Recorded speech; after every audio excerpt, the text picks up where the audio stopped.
The more you explain, the less powerful you look. It sounds wrong, but this is exactly what's quietly sabotaging your authority.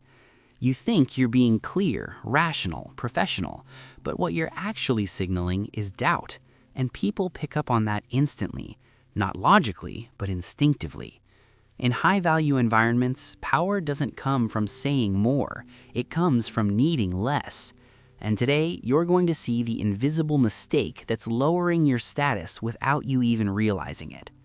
Most people don't realize how often they weaken their own position in everyday moments. The instant someone questions them, they rush to explain. They add context, details, reasons, trying to make everything clear, airtight, undeniable. On the surface, it feels intelligent, responsible even. But underneath, something shifts. The more you add, the less certain you appear. Because when your words need support, it signals they can't stand on their own. And people feel that immediately. Not consciously, but instinctively. Your tone changes, your pace changes. You start leaning forward, trying to be understood instead of simply being clear. And that's where the dynamic flips. You're no longer the one holding the frame, you're adjusting to theirs. To understand why this happens, you need to look beyond words and into how people actually read behavior. Because in any interaction, people are constantly scanning for signals. Who's certain? Who's reactive? Who's trying to gain approval? And one of the strongest signals you send is how much you feel the need to explain yourself. When someone is grounded in what they're saying, there's no urgency behind it. They speak clearly, directly, and then they stop. That pause isn't empty. It carries weight. It signals control, stability, and confidence without effort.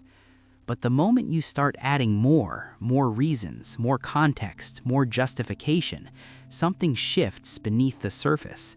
It stops feeling like clarity and starts feeling like compensation. Even if your intention is to help others understand, what they actually perceive is hesitation. Because when you over-explain, you're not just sharing information, you're revealing that you're trying to manage how your message is received. And that subtle shift is everything. It moves you from a position of authority to a position of validation.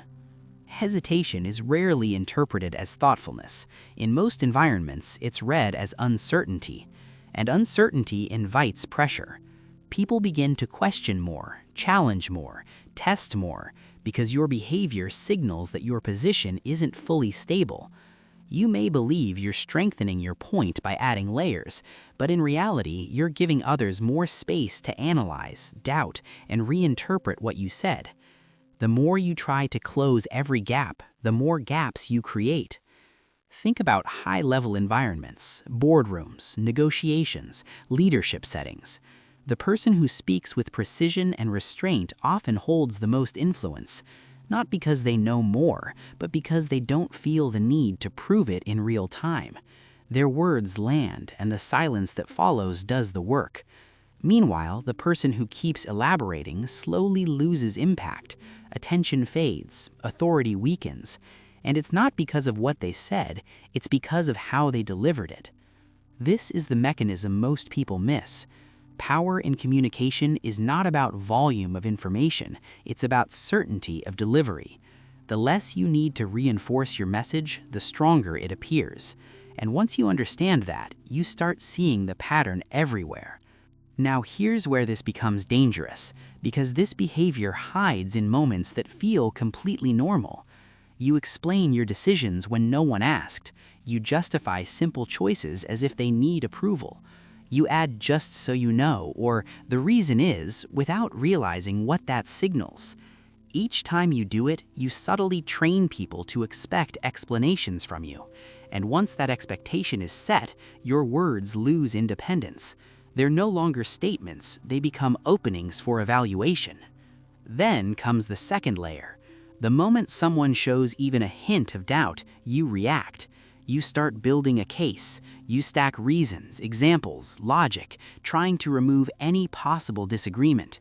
But instead of strengthening your position, you shift into persuasion mode. And persuasion, when it isn't necessary, signals insecurity.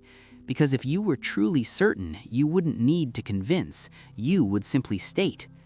There's also a more subtle pattern that most people completely miss, the inability to sit with silence. The second there's a pause, you jump back in. You fill the space, thinking you need to keep the conversation alive or prevent misinterpretation. But that silence was never against you, it was working for you. It was giving your words time to land, to create tension, to build presence. And the moment you remove it, you remove the weight of everything you just said. All of these behaviors come from the same place, the need to control perception.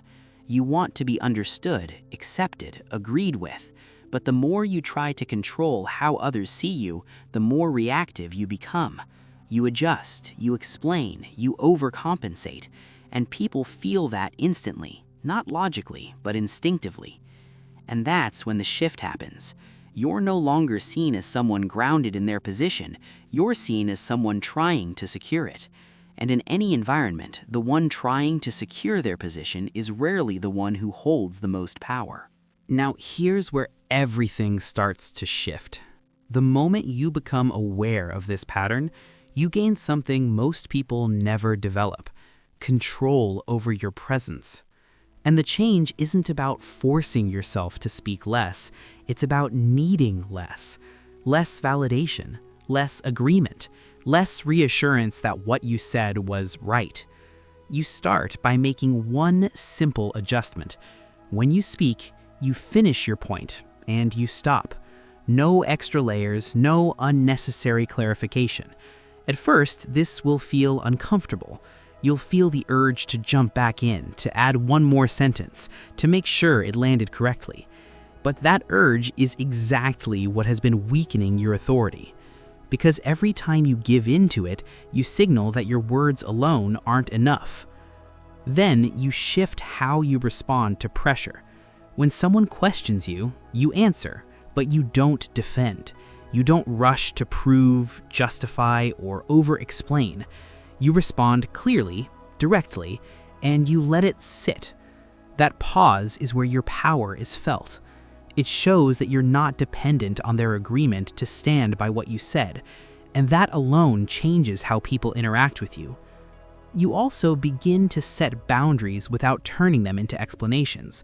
You say no when you mean no, calmly without over-justifying, because the more you explain your boundaries, the more negotiable they become.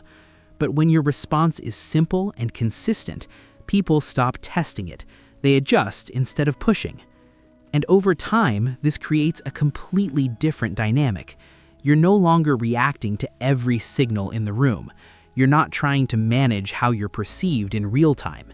You become steady, grounded, harder to shake, not because you're forcing authority, but because you've removed the behaviors that were weakening it. This is where real power begins: quiet, controlled, and unmistakable.